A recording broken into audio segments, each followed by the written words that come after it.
desde muy niño he sido muy soñador. Tenía familiares que me fomentaban mucho la imaginación, que pues me acercaron a la lectura de Julio Verne, por ejemplo, que me hacía concebir mundos extraordinarios como el que podemos acceder con la lectura de Viaje al centro de la Tierra o 20.000 leguas de viaje submarino, en donde el capitán Nemo está en las grandes profundidades del océano, en un submarino que no solamente es una tecnología extraordinaria, sino que por dentro te lo describe como una vieja mansión inglesa, por ejemplo, con chimenea y un enorme cristal a través del cual veía pulpos gigantes y las bellezas del mar. Imagínate eso en la mente de un niño de 8 o 9 años, de alguna manera con la vocación de ir al mar o de ir al mundo subterráneo, pues era enloquecedor. Y la combinación de estas lecturas de niño, de esta imaginación, del deseo de hacer una carrera subacuática y relacionada a la ciencia, pues me llevó a todo esto, ¿no? Es decir, todo empieza como un sueño y sigue siendo un sueño.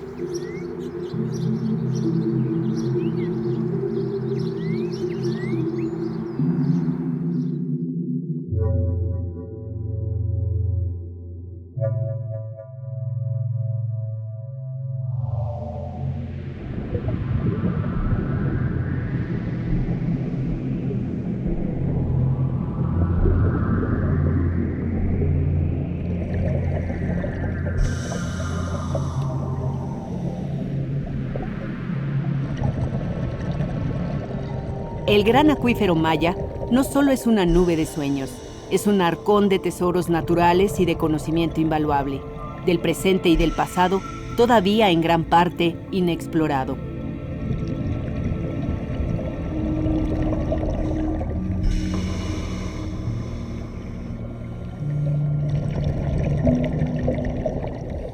Gracias a la exploración en estos sitios tenemos conocimiento de el hombre antiguo, de la civilización maya, de fauna que existió aquí, de cómo se formaron estas maravillosas cuevas que vemos que son en esencia piedra caliza, formada pues, muy probablemente por restos de corales hace millones de años y que ahora tenemos el privilegio de poder acceder a ello. El proyecto Gran Acuífero Maya, ideado y liderado por el arqueólogo Guillermo de Anda, es un proyecto multidisciplinario con muchas metas: proteger y conservar el patrimonio natural y cultural que alberga la zona y al mismo tiempo extraer de ella todo el conocimiento posible en las más diversas materias: arqueología, paleontología, historia, estética, astronomía y muchas otras disciplinas que ayuden a comprender mejor los tesoros naturales y culturales abundantes en la zona, en sus miles y miles de kilómetros de redes cavernarias y acuáticas. Se extiende por toda la península de Yucatán, en una geología muy peculiar.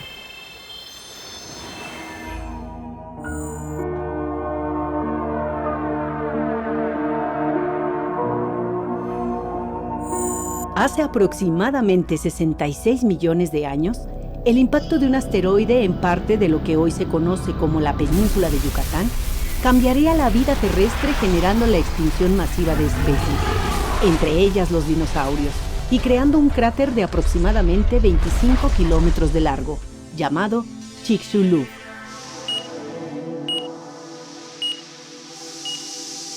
Con dicho impacto se generó una explosión de fragmentos terrestres y marinos, los cuales constituyen paredes de alrededor de 220 metros de profundidad, formadas principalmente de piedras calizas, las cuales permiten la fácil filtración de agua de lluvia, que comienza su recorrido por las selvas altas y bajas, para posteriormente filtrarse entre los manglares y finalmente atravesar estas paredes rocosas, llegando a lo que conocemos como cenotes.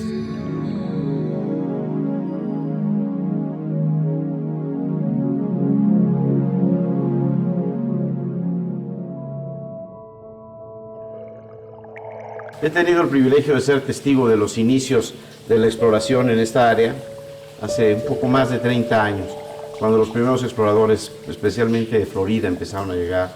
Sheik Exley, Wes Kyles, Parker Turner, todos buenos amigos. He mencionado 3 que ya no están con nosotros, pero que iniciaron esta maravillosa actividad de la exploración en esta zona. Poco entendíamos en un principio la grandeza de estos lugares. Sí, nos maravillaban, sabíamos que eran majestuosos, pero poco entendíamos su grandeza. Me refiero al hecho de que no sabíamos cuántos había. Hacíamos especulaciones de que tal vez hubiera 200 o 300 grandes cenotes en el área y que los desarrollos irían por ahí de los 300 o 400 metros. Afortunadamente estábamos muy equivocados, porque ahora sabemos primero que hay una gran cantidad de cenotes y cuevas, probablemente 10,000, si contamos cuevas secas y cenotes. Sabemos que tienen una gran longitud, sabemos que podemos tener desarrollos de miles de kilómetros en un solo sistema, lo cual es impresionante.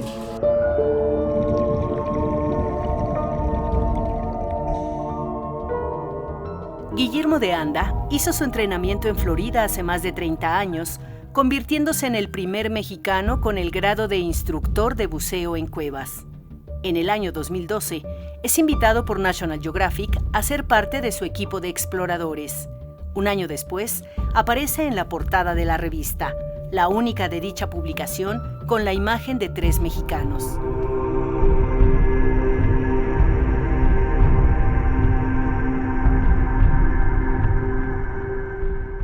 Actualmente, Guillermo de Anda es investigador del Instituto Nacional de Antropología e Historia, donde dirige los proyectos Gran Acuífero Maya y En Busca de las Fuentes de Agua Ancestrales. Estos proyectos han producido información que empieza a cambiar la forma de aproximarse a la investigación de cuevas y cenotes.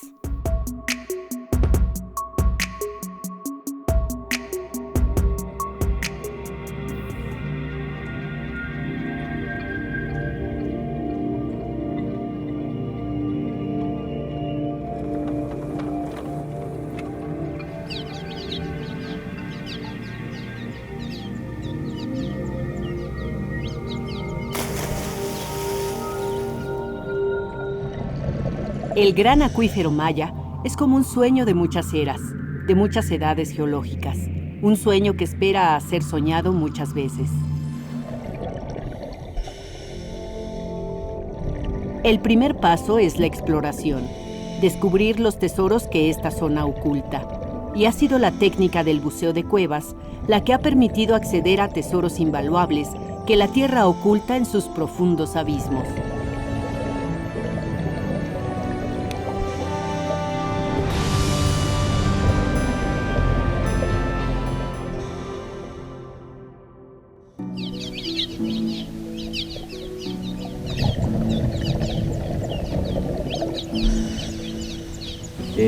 La técnica es muy especial porque consiste en cuidar el sistema y cuidarnos a nosotros mismos. Somos muy precavidos, llevamos equipo redundante, normalmente y como mínimo 2 tanques, 2 reguladores para respirar, llevamos cuando menos 4 lámparas. Más allá, un poco más allá de donde estamos, empieza la zona de la oscuridad eterna. No hay forma de que nuestra vista se acostumbre a esa oscuridad. Simplemente no estamos capacitados para eso. Por eso es que la luz es tan importante.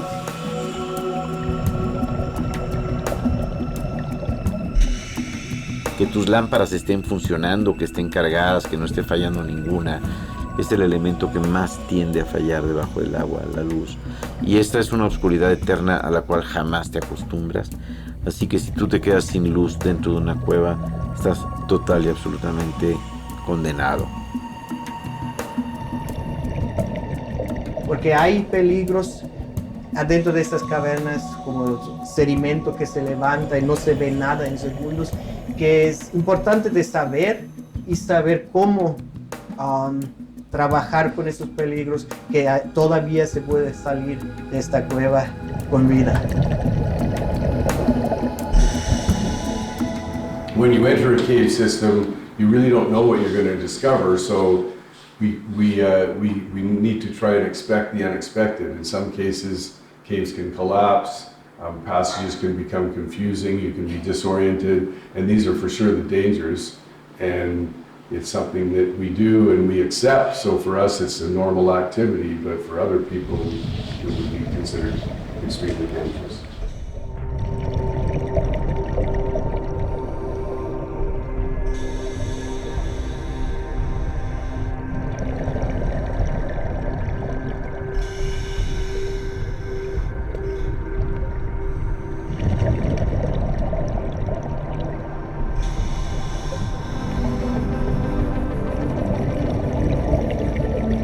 Esta actividad requiere alto grado de preparación y capacitación. No cualquier persona con habilidades de buceo puede explorar en cavernas. Es fácil extraviarse o quedar en la oscuridad insondable y mortal.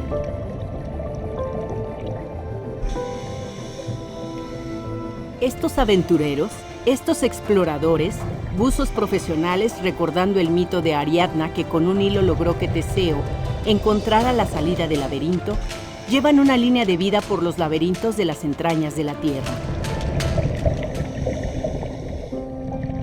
Y empiezas entonces a hacer tu navegación dentro de la cueva, no sin antes tomar tu riel. Es un riel con línea de nylon muy delgada, muy resistente, y amarrarla en un punto tal que tú sepas que si vienes totalmente a ciegas, únicamente sintiendo tu línea, vas a poder llegar a la superficie. Es decir, de preferencia la amarras en un punto en la superficie para que te vaya llevando automáticamente, aunque tú no la veas y solamente la sientas. Una vez que llegamos al límite de nuestro tercio, de nuestro gas, cuando el primero del equipo llega a ese límite, es momento de que todos regresemos y empezamos nuestro retorno. Si es un lugar que estamos explorando, amarramos nuestra línea, la cortamos para que quede ya esa línea de manera permanente y la vamos siguiendo de regreso. Pero nosotros previamente amarramos nuditos en esa línea cada 3 metros. Entonces ahora viene un trabajo de ir contando nuditos para saber qué tanto penetramos en la cueva. Y como están cada 3 metros, si contamos 100 nuditos, quiere decir que estamos a 300 metros de la entrada. Y vamos a ir midiendo los ángulos que va teniendo la línea para hacer un primer croquis, un primer plano. Y cuando nosotros salgamos a ver a qué profundidad estuvimos, qué tan lejos y en qué distancias. Y tenemos un primer croquis de un lugar.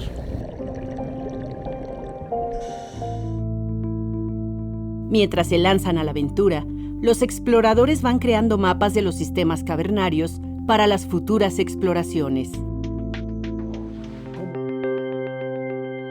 Bill Phillips dedicó su vida a la exploración y a la cartografía del sistema cavernario del gran acuífero Maya. Un trabajo lento, complejo, difícil. Drawing maps in both water-filled caves and dry caves is a time-consuming process which involves taking measurements of the cave system and drawing plan views and cross-sections. For me, when I look back at my life, having been here in Mexico, I was able to put the first line in a cave in 1995, and today that's the largest water-filled cave in the world. So what started out with was a small reel of line and putting that in with my dive buddies. Today, it's over 270 kilometers large, and there's been a lot of contributors in there since I was. Bill Phillips dirigió muchos años el QRSS, una base de datos que lleva la estadística espeleológica de Quintana Roo. The QRSS, or the Quintana Roo Speleological Society, is actually a database for dry caves and wet caves in the area of Quintana Roo, including Cozumel and parts of Belize. And it's generally the area we're concentrating on is the coastal region where we have the largest drainage systems of underground rivers in the world. We've archived a total of 1,250 kilometers so far. Bill Phillips murió el 26 de noviembre de 2017, mientras se producía este documental. Con una nueva escafandra de oxígeno infinito, está explorando nuevos espacios y trazando nuevas cartografías. Queda su legado como una de las piezas más relevantes del proyecto del Gran Acuífero Maya.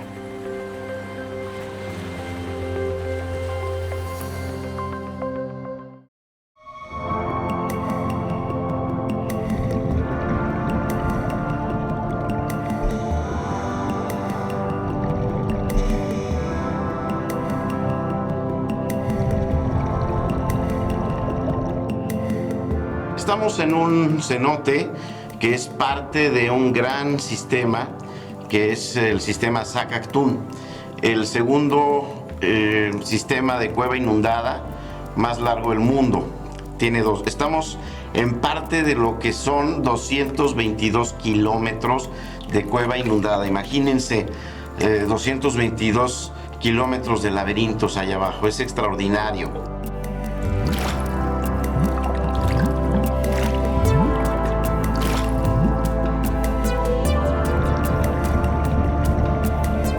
Sakaktung es hoy el sistema más grande de cavernas inundadas del mundo, pero cuando iniciamos la producción de este documental, el sistema de cavernas más grande del mundo era Oxbel Ja, y Sakaktung era el segundo.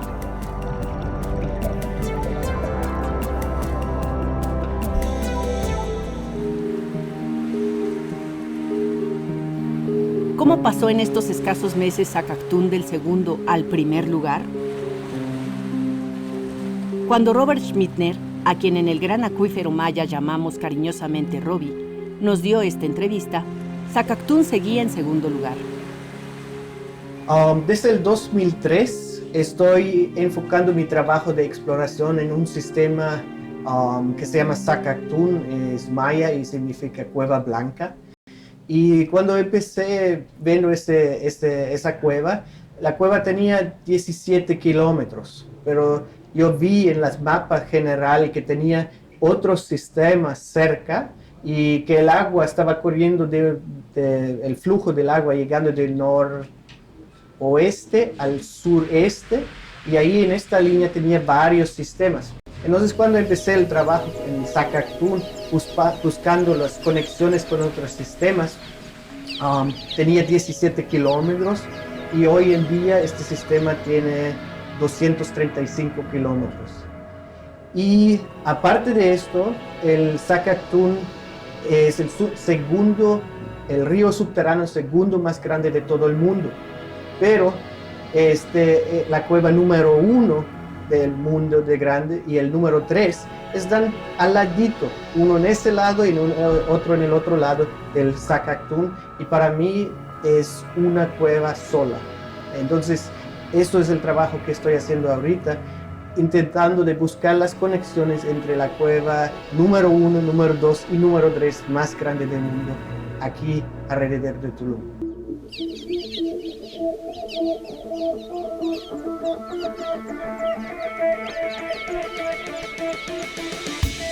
En enero de 2018, Robbie encontró la conexión por la cual Sakaktung absorbe el sistema Dos Ojos, para integrarse a un solo sistema que se convierte así en el más grande del mundo. Una de las grandes hazañas de exploración del nuevo milenio.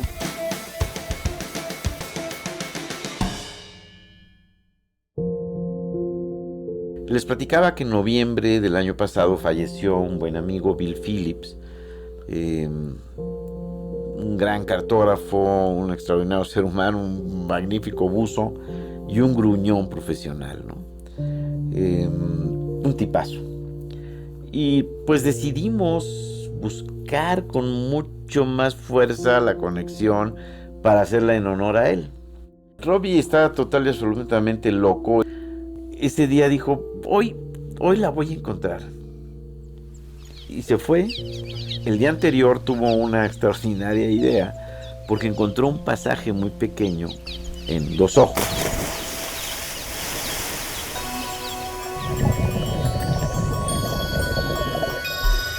Y dice él que cortó su línea y la dejó flotar para ver el flujo del agua.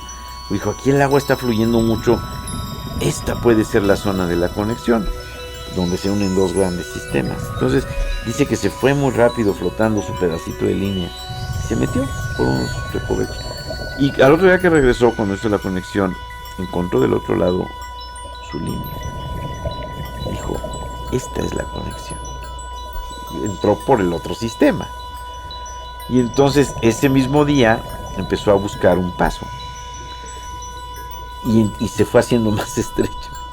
Y él ya estaba adentro, entonces se quitó un tanque y luego se quitó el otro. Y dijo, ves que me sigue estorbando. Y se quitó el chaleco hasta que pasó al otro lado.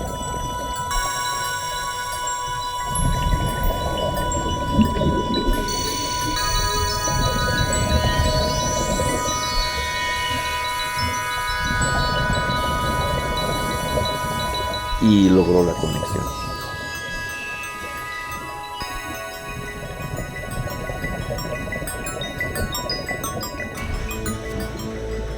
Pero esto es un ejemplo de esfuerzo humano, de exploración pura al estilo siglo XIX. Entrar a esta cueva y tener la determinación, tener el valor de ir solo y prácticamente despojarte de todo tu equipo para poder pasar y hacer una conexión. Esto es un ejemplo de valor, de exploración, de aventura, de obstinación. Entras en un mundo completamente diferente. Nunca vas a encontrar nada similar arriba en la tierra donde podemos caminar. Entrando ahí, volando en el agua cristalino entre formaciones de estalactitas y estalagmitas es totalmente impresionante. Ni hay palabras para eso.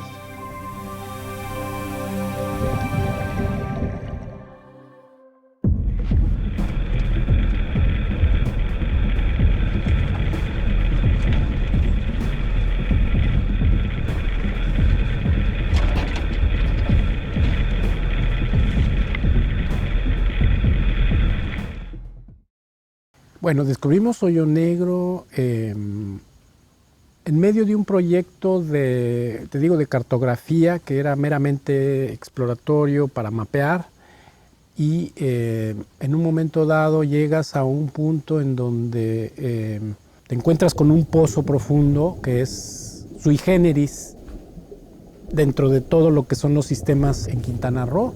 Este hallazgo que tuvimos, habíamos podido llegar a un cenote nuevo porque había pasado un bulldozer y había abierto el camino, y como tenemos un Jeep 4x4, atrás de ese fuimos a un nuevo cenote. Entonces prometía mucho, vimos el cenote con mucho flujo y vimos que había una línea y vemos que dice Mike Madden 92.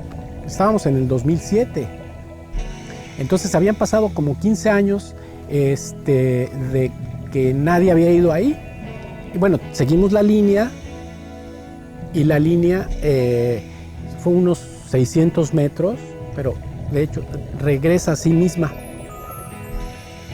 Fue lo que ellos pudieron hacer en aquel año del 92, y no muy adelante encontramos un crucero, que es un túnel inmenso que nos lleva a un cenote para un lado y para el otro lado una cueva inmensa en la que no muy lejos de repente vemos una oquedad en el techo. Salimos, es una bóveda y una ranura en el techo, y regresamos hasta la salida y pues ya sabrás, ¿no? Siempre risas y de esta felicidad que es así como una excitación que no puedes describir. En las siguientes buceadas, cuando ya entramos con la misma línea y empezamos a dar la vuelta por el sitio y de repente empezamos a encontrar los huesos, primero los huesos grandes, ¿no? Es lo que más te llama la atención, las pelvis del gonfoterio, los fémurs ¿no?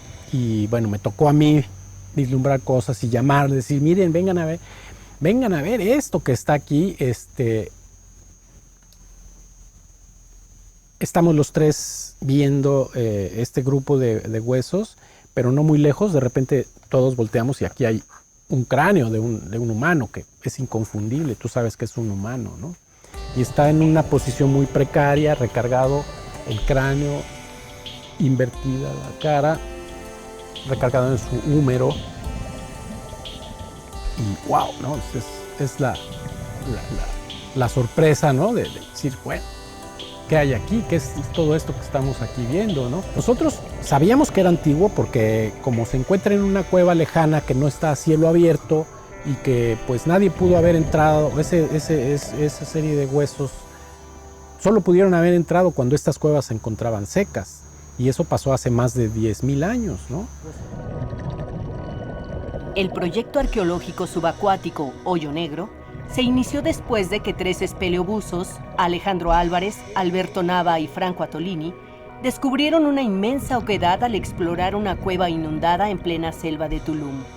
En el fondo estaba el esqueleto humano femenino conocido como Naya, que resultó ser el más completo y antiguo encontrado hasta ahora en América. Corresponde a una joven de entre 15 y 17 años de edad, que vivió hace 12.000 o 13.000 años, durante el Pleistoceno tardío, en la península de Yucatán. El ADN, ¿sabe qué mostró? Mostró que Naya fue de los mismos que pasaron por el estrecho de Bering 35.000 años, o entre 20 y 35 por el estrecho de Bering, pasaron a América, de Asia a América, y fueron bajando por todo el continente americano y poblando todo el continente americano. Tiene ese mismo ADN y el mismo ADN de los indígenas mayas de hoy. También se encontraron restos de 33 animales prehistóricos pertenecientes a 13 especies, 5 de ellas extintas.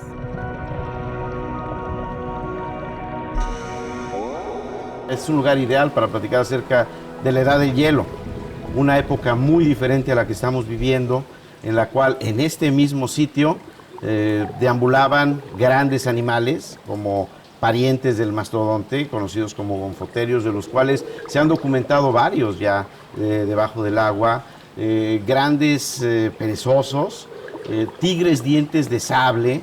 A veces es difícil imaginar esta península de Yucatán con esta fauna, grandes osos, una fauna muy diferente a la que conocemos en la actualidad. Y todo este dato, todo este registro ha quedado perfectamente bien preservado en las cuevas y cenotes.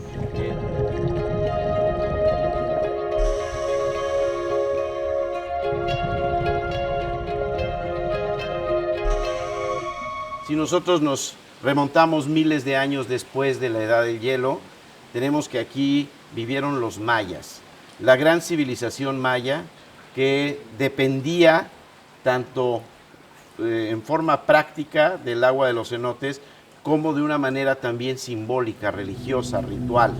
Cuando estamos aquí entendemos esa ritualidad, la sentimos, la percibimos. La tierra era una plancha plana cuadrangular.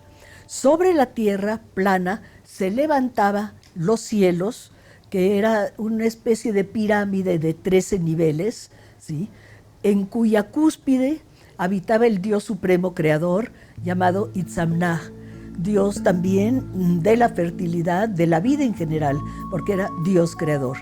Y debajo de la plancha terrestre se hundían hacia abajo otros niveles escalonados, tal vez, que culminaban en los dioses de la muerte. Los dioses de la muerte eran Ajpuch, el descarnado, Kisin, el flatulento, el dios que producía la muerte, y acompañado de otras varias deidades que producían las enfermedades. Entonces, esta es la estructura del cosmos.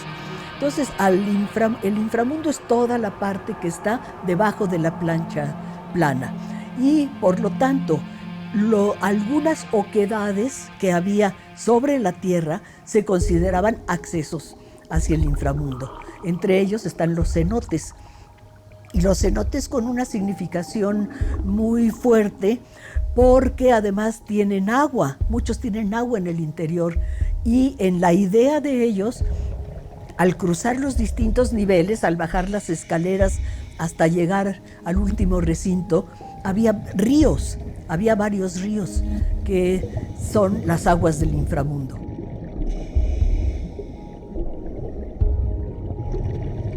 El inframundo en el mundo maya no se parece nada al infierno cristiano. El infierno cristiano se concibe como un lugar de castigo para los pecadores y lleno de fuego y de torturas. El inframundo para los mayas es otra cosa. Es un sitio, sí, de la muerte, sí, donde van a dar las almas de los difuntos, oscuro, frío y sin ventanas, como dicen algunos mitos, pero ahí están los tesoros vegetales, las semillas que proveen la vegetación, y además hay mitos que nos hablan del origen de los seres humanos a partir de los huesos de los antepasados que están colocados ahí en el inframundo. O sea, el inframundo es un lugar de muerte y vida, de muerte y origen de nueva vida. El simbolismo principal de los cenotes es la entrada al gran útero de la madre tierra, ¿sí? O sea, la tierra se concibe como un ser vivo, ¿sí?, en cuyo útero se generaron los hombres, se generan las plantas, se generan los animales. Entonces hay que cuidarla, hay que alimentarla.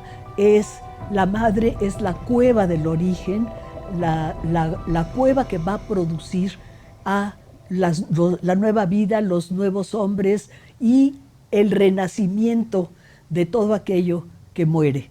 Porque en el pensamiento mesoamericano hay una armonía de contrarios. O sea, la vida y la muerte son dos contrarios que armonizan. Entonces la vida va a la muerte, pero de la muerte viene la vida. Entonces es un ciclo eterno.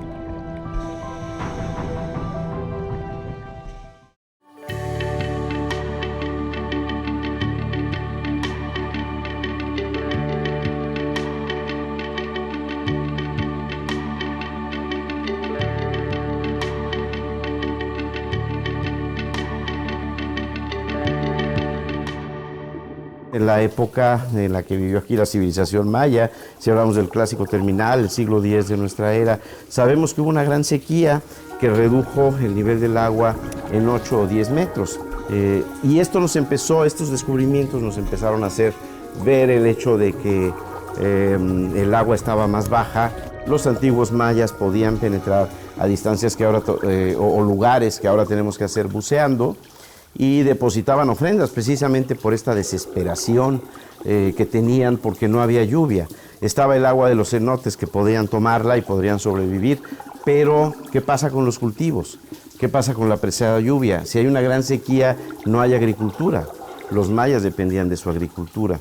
Entonces hay manifestaciones desesperadas por ofrendar, por llegar a un sitio, por entrar en contacto con los dioses. En esa parte del mundo inferior habitaba Chaak, el dios del agua, que no solo es dios de la lluvia, sino del agua en general, de lagos, ríos, cenotes, etc. Y Chaak habitaba en una parte del inframundo, porque el inframundo tenía muchos niveles, desde donde producía la humedad, las semillas, los tesoros de la fertilidad. Y entonces cuando había sequías en Yucatán, en esa parte donde está Chichén Itzá, pues se ofrendaban al agua generalmente víctimas puras, sujuy se llama en maya, o sea, algunas doncellas y niños, sobre todo niños. Y un ejemplo clarísimo de esto parece ser probablemente mayor descubrimiento, más importante, es una ofrenda depositada en un cenote en Chichén Itzá, en el cenote de Joltún, al oeste del castillo, que tiene una ofrenda, una gran plataforma de unos 20 metros con una serie de materiales rituales como cerámica, vasijas de cerámica, jade, huesos de animales, huesos humanos, espinas de raya.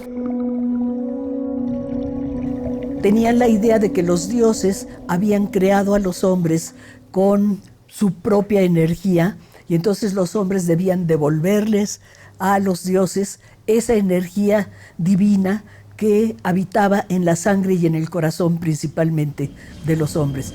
Y algo que me impresionó mucho es que hay un gran árbol de amate que está exactamente en una esquina del cenote y las raíces bajan hacia el cenote, son unas raíces gigantescas buscando el agua del fondo del cenote. Entonces esa parece una escenografía hecha especialmente para ver la significación de los cenotes y de las plantas que los rodean. Es un cenote maravilloso.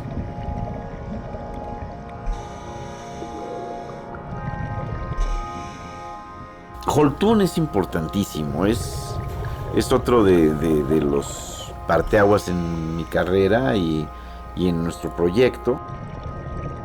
En el proyecto del Gran Acuífero Maya, la mayor parte del trabajo de arqueología subacuática, llevado a cabo bajo la dirección de Guillermo de Anda, se ha realizado sin modificar los contextos, sin realizar extracciones que lleven a superficie los objetos. Imagínate un artefacto o un hueso que ha permanecido 10.000 años y ha estado en un ambiente muy homogéneo, misma temperatura del agua, mismo nivel de luz o ausencia de esta, no hay corrientes, de pronto lo tomas, lo sacas y lo cambias totalmente del ambiente en el que está. Corres el riesgo de que se te deshaga en las manos o de que se pierda información o que en el caso de la cerámica se deforme. Entonces hay todo un proceso, un procedimiento que debemos seguir, pero lo que nosotros hacemos en nuestro proyecto es evitar la extracción de artefactos hasta que no tengamos la imperiosa necesidad de tomar algo para hacerle un estudio de laboratorio, por ejemplo.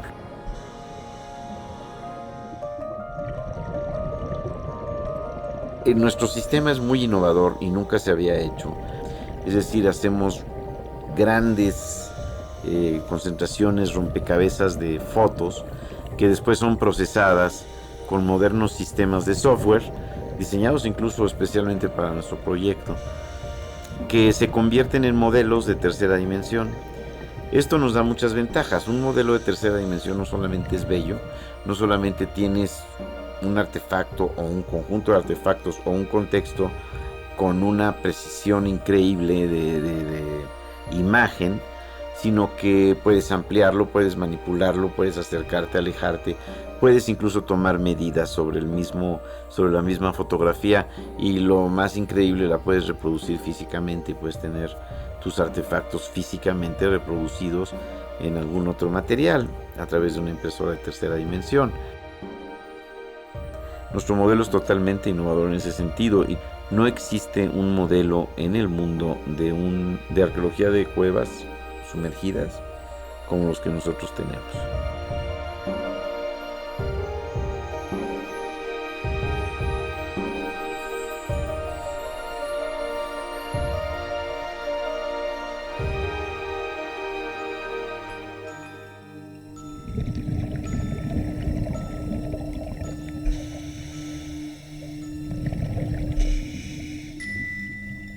También Joltún nos da una nueva idea de cómo se llevan a cabo los rituales en cuevas y cenotes.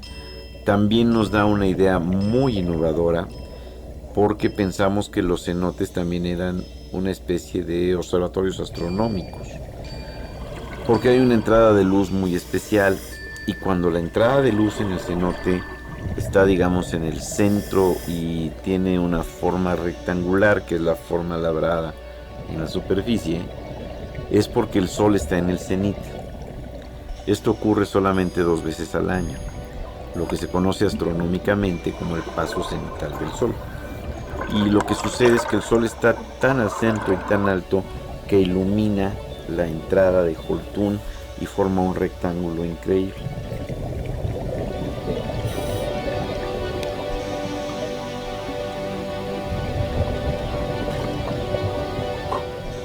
Pudimos comprobar, estando en el cenote, cómo el haz de luz penetra y se considera que la boca del cenote fue trabajada para crear un rectángulo que tiene proporciones muy cercanas a la proporción áurea.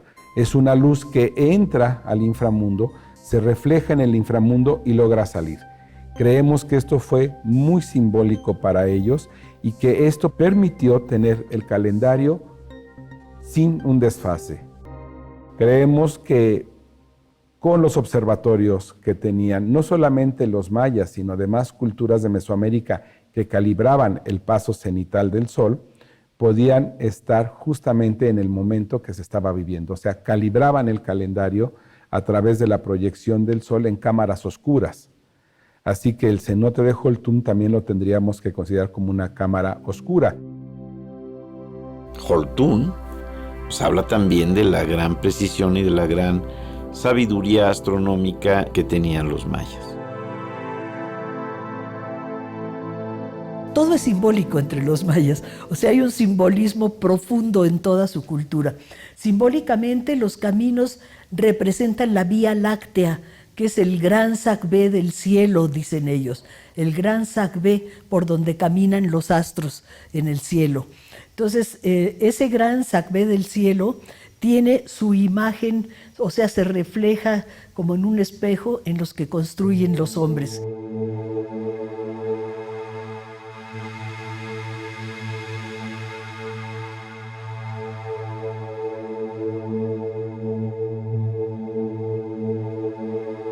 En el caso de Chichén Itzá, en donde está la madre de todos los cenotes, que es el cenote sagrado, es en donde más estudios se han hecho, donde yo en lo particular he pasado muchos años estudiando. Entre otras cosas, todos los huesos que salieron del cenote sagrado, tuve el privilegio de analizar hueso por hueso para saber qué es lo que había pasado ahí. Gracias a todos estos estudios y al estudio que hicimos en el cenote Holtún, en Chichén, entendimos una cosa interesantísima, que la pirámide conocida como el Castillo, el templo de Kukulcán, está siendo flanqueada por 4 cenotes. Uno al norte, que es el tan mencionado hoy cenote sagrado, otro al sur, el cenote Xtolok, otro al oeste, el cenote Holtún, y otro al este, el cenote Canyuyum.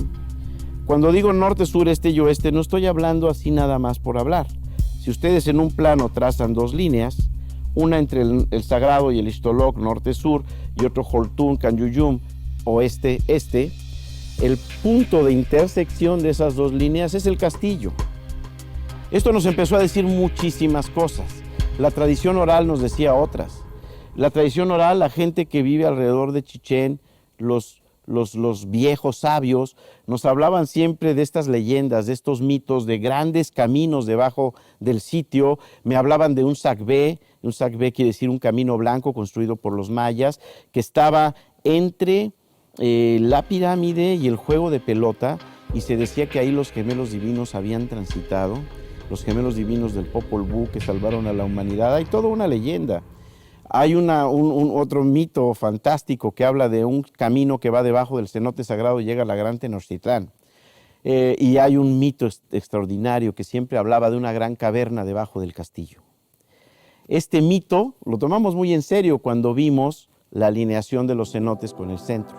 Este hallazgo de que hace muy poco se dio a conocer, la UNAM, el equipo del doctor René Chávez del Instituto de Geofísica, encuentra que hay un enorme cenote debajo de la pirámide. Nos hizo saltar de júbilo, porque no solamente entendimos que muchos de los mitos tenían un origen real, sino entendimos que realmente lo que decíamos, este es el quinto rumbo del universo maya, el axis mundi, el eje de todo su universo y de donde crece la gran ceiba sagrada que está sosteniendo el cielo con sus 4 grandes ramas. Nos dimos cuenta que ese era el cenote fundacional de Chichén Itzá. El doctor René Chávez Segura y su equipo del Instituto de Geofísica, en colaboración con la Facultad de Ingeniería y el Instituto Nacional de Antropología e Historia, exploraron con tecnología única en el mundo y desarrollada por la UNAM el subsuelo de la pirámide conocida como el Castillo, el templo de Kukulcán en Chichén Itzá. Mediante el método conocido como tomografía eléctrica, el cual consiste en medir la resistencia de ciertos materiales con el uso de electrodos, varillas que conducen electricidad. De esta manera, se mide la resistividad de los componentes del subsuelo. 96 de estos electrodos se colocaron en torno a la pirámide, y con este método se descubrió la existencia de un cenote debajo del templo de Kukulcán. Desde que presenté el informe de este trabajo ante el Consejo de Arqueología, la pregunta era, bueno, la geofísica menciona que existe. Ahí está esa estructura. ¿Qué significa?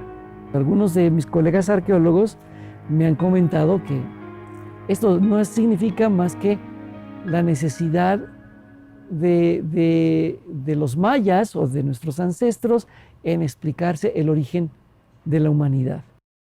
Creo que el tiempo me va a dar la respuesta.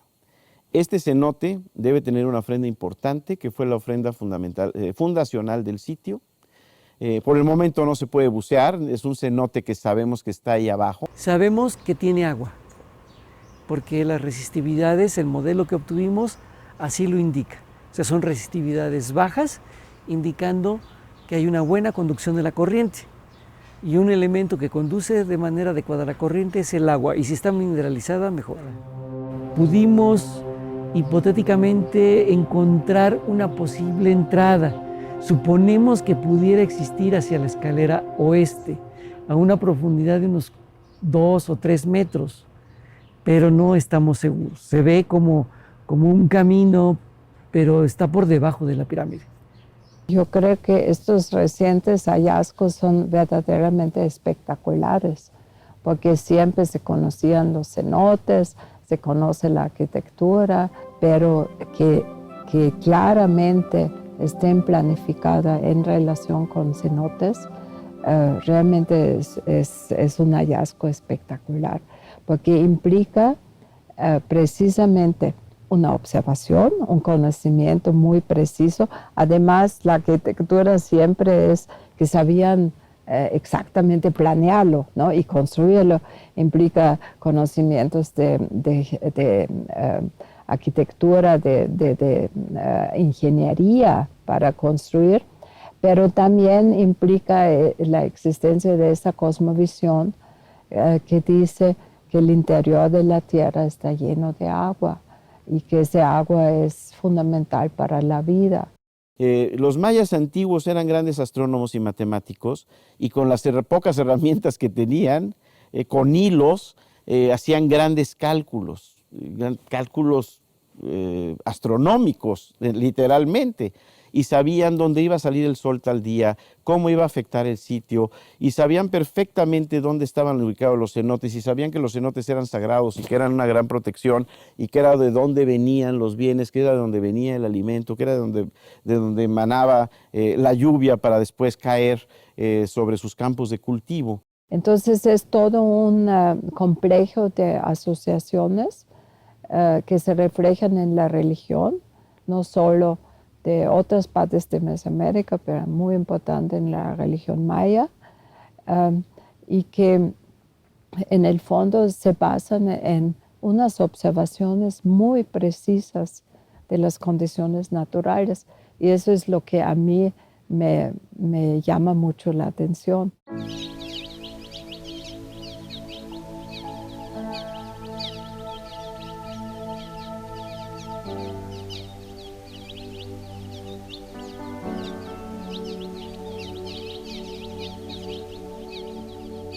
Uno de los objetivos fundamentales del proyecto del Gran Acuífero Maya es la preservación de esta riqueza natural y cultural.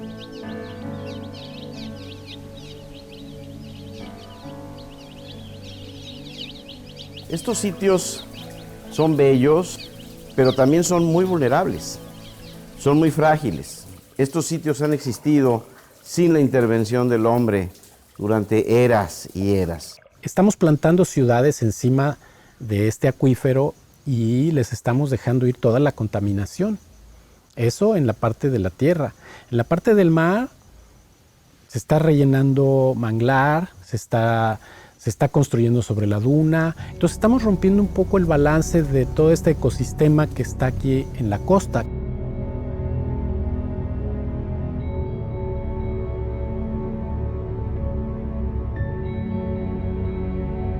Será bueno de encontrar una manera de combinar el turismo con la protección del acuífero y con las cuevas y los restos de arqueología aquí en estas cuevas.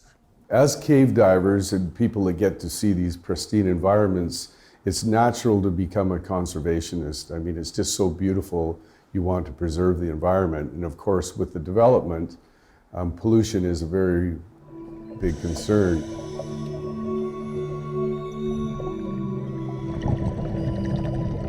Ha habido un cambio climático. Hoy todavía es más extremo por la presencia de la industrialización y del consumo, pero también el planeta tiene sus propios ritmos. Y estos ritmos de estos cambios nos deben de llevarnos a una conciencia de una naturaleza que no tiene recursos ilimitados. Los recursos son limitados en nuestro mundo. Y si bien estas sociedades antiguas realizaron rituales para que estos recursos no fueran tan poco accesibles para ellos, es una buena lección para nosotros para darnos cuenta que vivimos en un mundo con recursos limitados. Este es el sueño de Guillermo de Anda, líder del proyecto, pero es también el sueño de muchos científicos, exploradores y soñadores, el gran acuífero maya.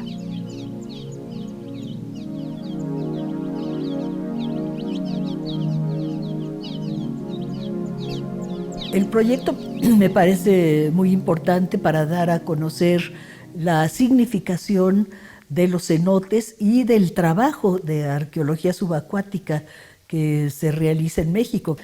Los estudios multidisciplinarios son muy importantes. Hoy día casi todos trabajamos en multidisciplina para lograr un mejor acercamiento al objeto de estudio.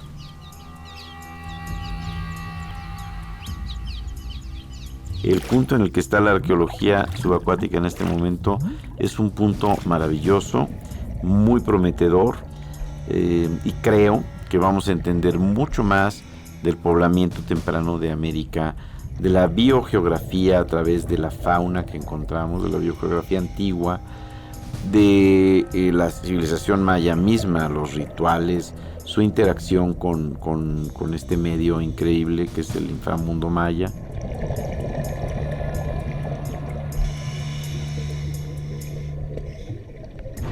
Me han preguntado muchas veces si estamos locos o si se necesita estar loco para bucear estos lugares. Yo lo que les contesto, no se necesita estar loco, aunque ayuda, ¿no? Sin embargo, yo creo que después de ver un lugar como este, uno necesitaría estar loco para no entrar aquí.